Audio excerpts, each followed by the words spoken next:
In the late 50s and early 60s, the Volkswagen Beetle wasn't ubiquitous in my hometown of Lincoln, Nebraska, but it came pretty damn close. Fords and Chevys dominated, but beyond the occasional MG, Triumph, or Renault, the import scene was essentially a VW scene. When my folks finally pulled the trigger on a second car, they bought a Beetle, and that shopping process was my first exposure to a Volkswagen showroom. For our family, VW love wasn't a cult, but our '66 model spoke, as did all Volkswagens and most imports at the time, of a return to common sense in your transportation choice. As VW's own marketing so wonderfully communicated, you didn't need big bins or annual model changes to go grab the carton of milk. Or, for that matter, to grab a week's worth of family holiday. In the wretched excess that was most of Motown at the time, the Beetle, Combi, Squareback, and even Karmann Ghia spoke to a minimal, but never plain, take on transportation as personal expression. 50 years after that initial Beetle exposure, and as a fan of imports for what I believe to be all of the right reasons, the introduction of Volkswagen's Atlas to the world market is akin to a sociological gut punch.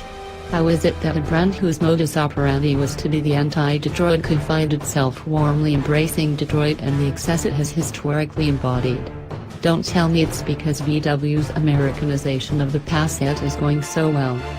To be fair, the domestic do-over of import brands didn't begin with the new Atlas crossover. Imports have been growing fat almost as long as Americans have, and it's a global trend.